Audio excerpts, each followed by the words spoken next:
from you. I look forward to the exchange. When I was in public life, I really made it a great priority to try to engage students. That's always a very dangerous thing for a politician, by the way, because you never know what you're going to get. But I always felt that it was one of my responsibilities as a congressman and a senator was to remind students and remind young people how important citizenship was, how important civic participation was, and how important it was for them to understand that this country is only going to remain free and safe and prosperous as long as we have people in every generation who will fight for those things. Because the ordinary course of things in history and in civilization is that those things are things that must be fought for, that they do not come naturally. What come naturally is people who gain power want to exercise that power and authority over the people who don't have power. That is where history has come down in every single generation, every single civilization in the history of man, that the old saying, power corrupts, and absolute power corrupts absolutely, is absolutely factually true. And unless you have generations of Americans who understand the threat of the centralization and collection of power, whether it's here in the state capitol or whether it's in the nation's capital, and that threat to you as free people and the threat to you as folks who want to go out and exercise economic liberty, exercise political liberty, exercise moral liberties, religious beliefs, all of those things are ultimately will be at stake. Maybe not all of them at once, although I'd make the argument in this case, I think all of them at once are at stake, but certainly one by one. And there may be people who say, well, I don't care about those liberties. I mean, it's not important to me. If they want to, take certain liberties away from people, that's fine because they're not important to me. That is a very, very dangerous and narrow view. That we need a country that is free and safe and prosperous, but free from government interference across the board. Our founders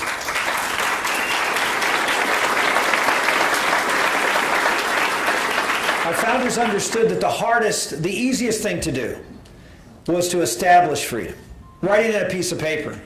Now, it was transformational, by the way. It was transformational in human history, that freedom that our founders wrote in that original document of this country. Of course, the original founding document of this country was when we stood up and declared our independence from Britain. And we did so with the boldest language that had ever been used in the history of the world. They made a statement and a proclamation about the nature of man, and the nature of man and its relationship with God. Something really, truly historic, and is unfortunately, and I say that, unfortunately never been copied again. We forget that because we tend to think that other countries around the world are like us. That, folks, in Europe in particular, well, they're common ancestry from the founders of our country, and if you go over there, it doesn't look dramatically different than the United States. And now if you even go to other countries around the world, in Central and South America, as you see democracies beginning in some places to come about, and the same thing in even other areas of the world, that you tend to think, well, people are just like us, that society is sort of like America. That's just not true. We're different. We're different because we were founded different than any other country in the history of the world. We were founded on this principle and this precept that, again, has not been repeated. And it's in the Declaration of Independence. I love the Tea Party groups, and I love what they have brought, that energy and verve.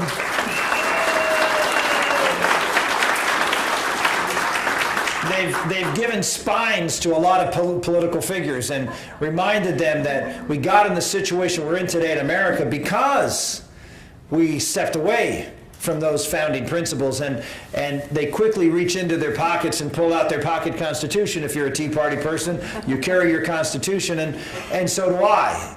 But I will tell you that almost every constitution, that little constitution that's printed up, is printed up with that other document. Because folks who really understand the Constitution understand that the Constitution of itself doesn't guarantee anything. It doesn't guarantee anything. What the Constitution does is recognize that the freedoms that in order to protect certain rights. This is the operator's manual of America. It's the how of America, how America works. It's not the why of America. It's not who we are. And who we are, of course, is in the Declaration, and that's usually printed with the Constitution for a reason, because the two go together.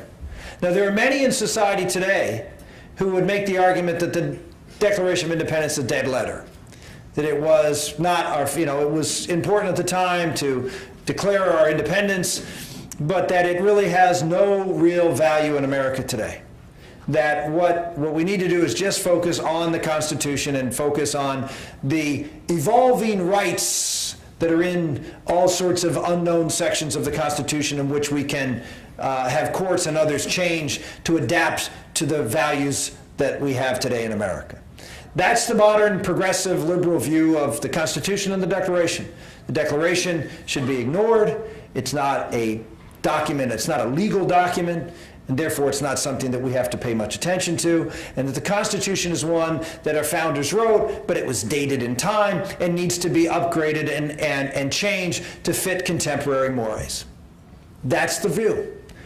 To me, it is the most dangerous view, and one, in my opinion, will destroy America. And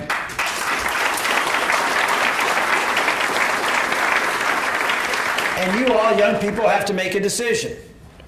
Well, how do you see this? How do you see America? What kind of America are you going to fight for? You're going to fight for one that, well, as contemporary mores changed and different things come about, well, we'll just change America. We'll just change to fit whatever the popular culture says or whatever happens to be in fashion, and we'll just change our laws and change our Constitution, not by change it, because that, of course, would be too hard to do. We'll just have courts do it for us. We'll just have courts come out and create new rights and new responsibilities, and we'll have the government, the courts, create rights. We'll have the Congress create new rights. You see, our founders didn't believe that the Congress and the courts created rights. That's why the Declaration of Independence is so important. That the only rights that we truly have are unalienable rights. Rights that come to us, as our founders said. We hold these truths to be self-evident, that all men are created equal and endowed by their Creator with certain unalienable rights.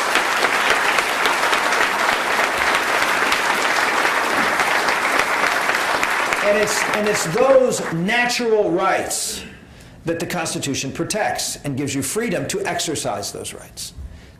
The Constitution doesn't give you rights. It gives you freedoms to protect the rights that you have by virtue of the fact that you're made in the image and likeness of God.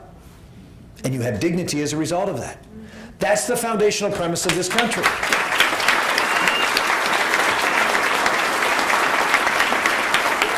And so when you look at that as the foundational premise of the country, and you say, well, how did America work? America worked because we had limited government to protect people's rights so they could go out and pursue the fruits of work, have the freedom to work, have the freedom to go out and earn, to keep their wages, to be able to provide for themselves, their family, their community, their church, and build a great and prosperous country where the power rested in the people. The power rested in civic institutions. I'm sure many of you have read Democracy in America by de Tocqueville. And you look at early America. And de Tocqueville marveled because he came from France. France had a constitution. France had a constitution very similar to the American Constitution. Yet France was an abject failure. France was tyranny, the guillotine, dictators of one fashion or another, the mob that ruled. How could that happen? They had a constitution like America's. Because their constitution was based on three things: liberty, fraternity, and equality. Right? Well, those were the three things that it was based upon. It was based on fraternity, brotherhood, but no fatherhood. No unalienable rights. It was a secular revolution. It specifically was anti-clerical and anti-God. And therefore, whoever got the freedom in their constitution to rule, ruled without regard to any inalienable rights that you had, because there weren't any that they had to pay attention to. And you see, when you hear the secular left and the left in America go out and try to fundamentally change this document and ignore our founding document, it puts in jeopardy everything that America has accomplished and stood for in the world. And so when we hear, well, the problem in America is our economy. The problem in our economy is that we have gotten away from the founding principles that made this country the greatest country in the history of the world.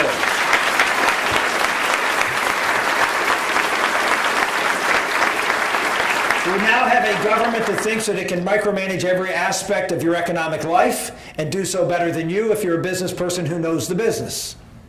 We're a government that says that we will create new rights in order to undermine basic institutions in our society that they feel are outdated and in need of updating and changing.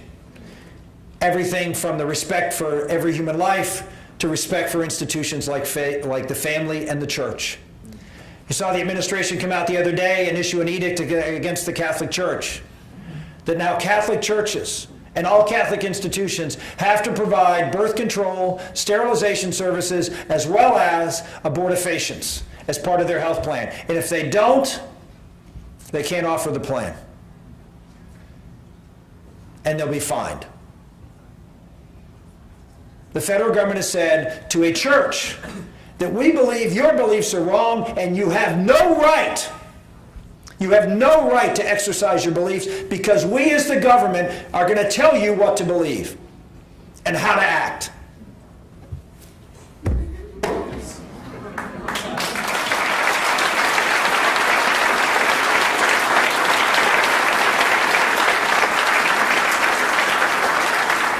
Barack Obama says, oh, we can appoint whoever I want. It doesn't matter that the Constitution says you can't appoint them. You go on down the list, and there's a long laundry list of things that this administration is doing with the power they have and trying to centralize that power, trying to grow that power of the government. And when government gets bigger, you get smaller. And the smaller you get, the weaker America gets. Because you, the people, are the strength of America, not our government.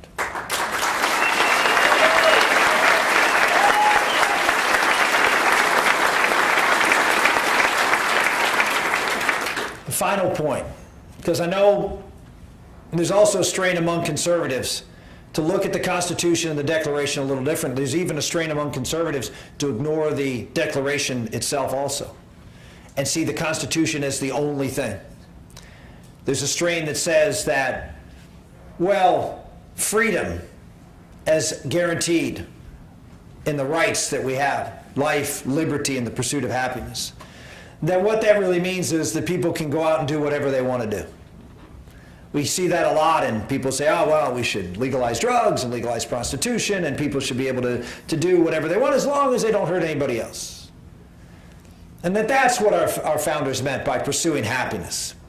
That's what America was based upon. It's just the Constitution. It's not this idea that we have rights from God. And of course, when God gives you rights, what also come with rights? Responsibilities. And if God is giving you the rights, then He's also giving you the responsibilities. And where are those responsibilities? We're in His laws, His moral laws. Now that's logical, but it's logical and we understand that, but actually the founders wrote that when they said that you are guaranteed to rights, among them life, liberty, and the pursuit of happiness. The definition of happiness, it was very much debated. Remember, there was one of the other founding documents of our country, in Virginia, was life, liberty, and property. And that was one of the things that was talked about, whether we were going to write in the Declaration, life, liberty, and property, and they said no. Property was too narrow a definition. Well, we were talking about something bigger, broader, more important than property. And they used the term happiness. And you think, well, property, happiness, how are they at all related? Well, you think about it that today the dictionary definition of happiness is pleasure. Doing things that make you feel good, things that you enjoy, things that make you smile, make you happy. That wasn't the definition of happiness at the time of our founders. And our founders had a better understanding of what true happiness is. If you go up and look the dictionary definition of happiness back at the time of our founders, you'll see this definition. You'll see others, but this is the one that our founders understood, which was to do the morally right thing. Why? Because our founders, the classic understanding of happiness was, you will only truly be happy if you're doing what you ought to do, not what you want to do. Yeah.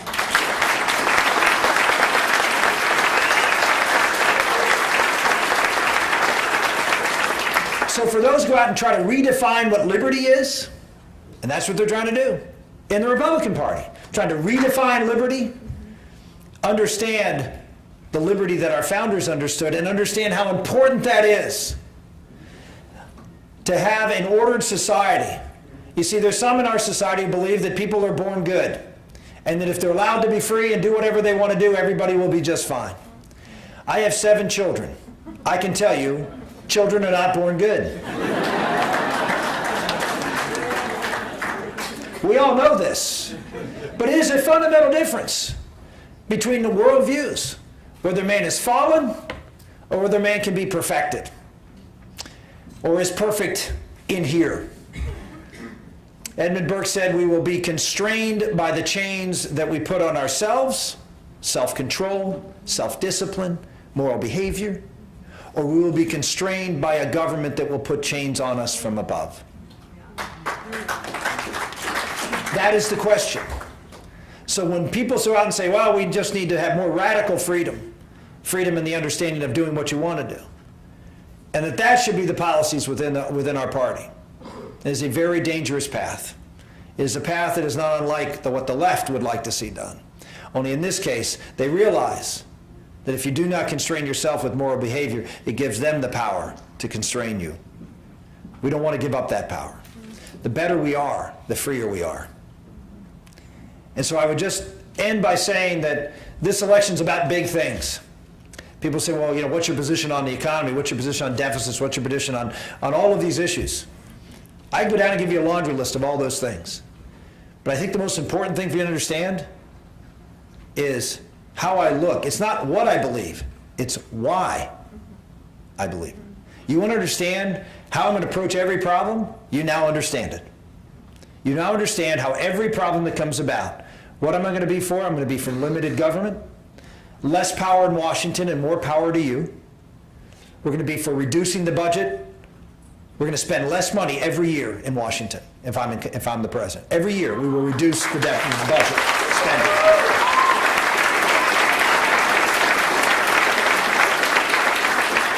Why? Because it makes you freer. The smaller the government, the bigger you are. And that's my objective. But we also have to understand we have to have a society that can handle that freedom, which means we need strong families and we need people who are well-founded and morally straight.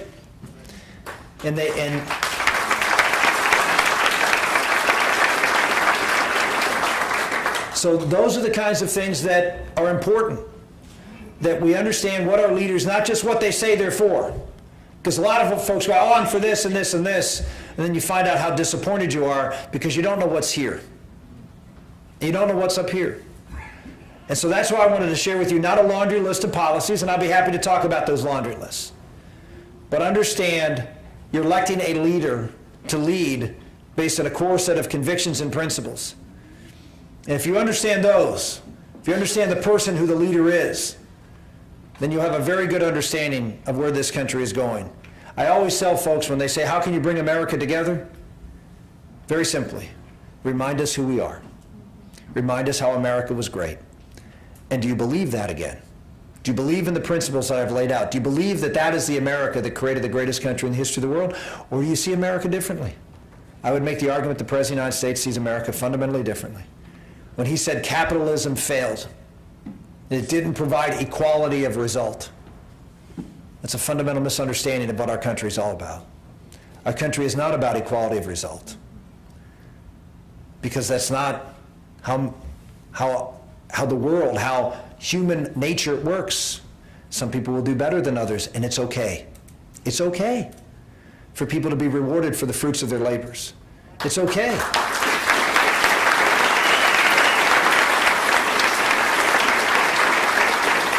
We need to have a system that rewards the things that make all of us better. We are rewarded because if we work hard and people value our service, they pay you. And the more they value your service, the more they pay you. And that means the more value you have to society. Does it work 100% of the time? No, but it works very, very much most of the time. It's the best system that's out there. Is it perfect? No. But it has transformed the world and improved the quality of life. At the time of America in 1776, life expectancy was 35. We were an agrarian society. The same as we were in the time of Jesus Christ. The world changed not as kings and emperors ruled over man. And then America came. And in 236 years, life expectancy has more than doubled. We've gone from an agrarian to an industrial to a technology society. The poorest person in America today, by the term of creature comforts, healthcare, communications, housing, whatever, is richer than probably the richest person was even 50 years ago. That's the dynamism. The idea that in that dynamic place of America, where we've seen so much improvement in the human condition, that the occupation of someone in the White House would be to make everybody even, to redistribute wealth, that is his job, is frighteningly ignorant of the greatness of our country.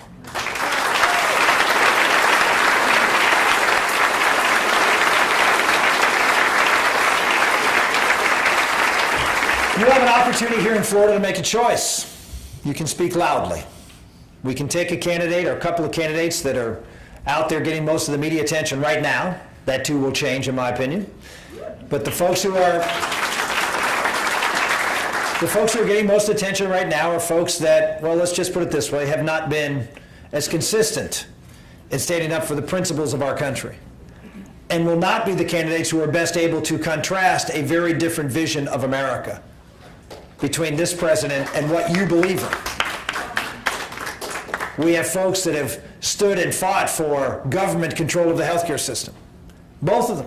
One in Massachusetts, with instituting a program similar to what the Obama administration has put in place, and another, Speaker Gingrich, who has advocated for a federal government power to mandate everybody to buy health insurance for 20 years.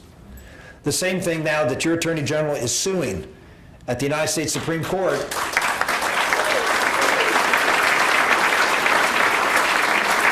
She is leading the fight at the Supreme Court because she believes what Speaker Gingrich has supported for 20 years is an affront to the Constitution, is unconstitutional, yet he believed it until last year.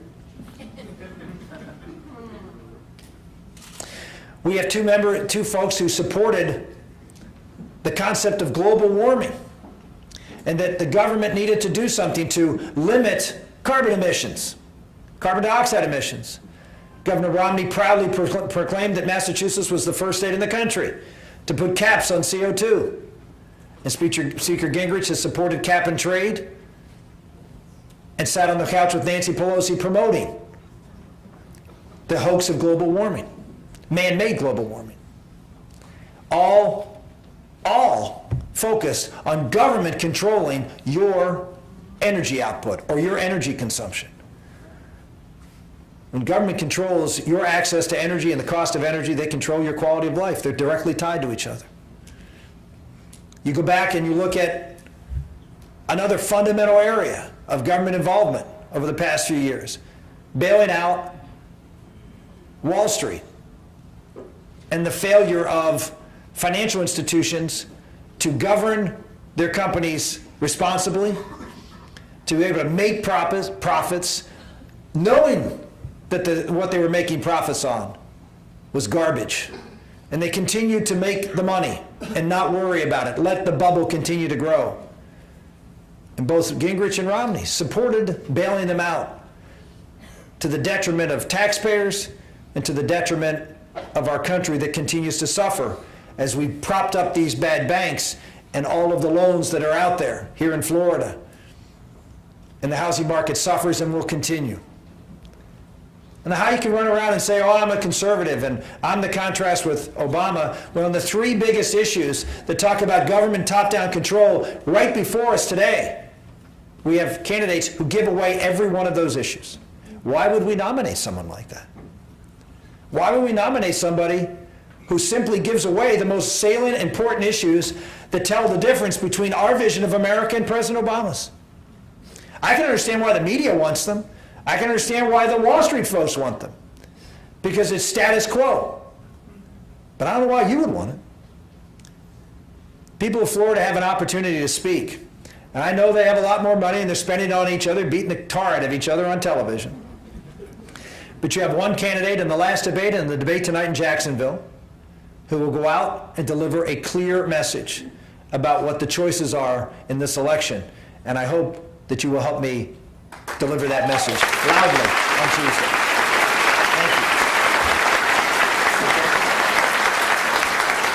Thank you.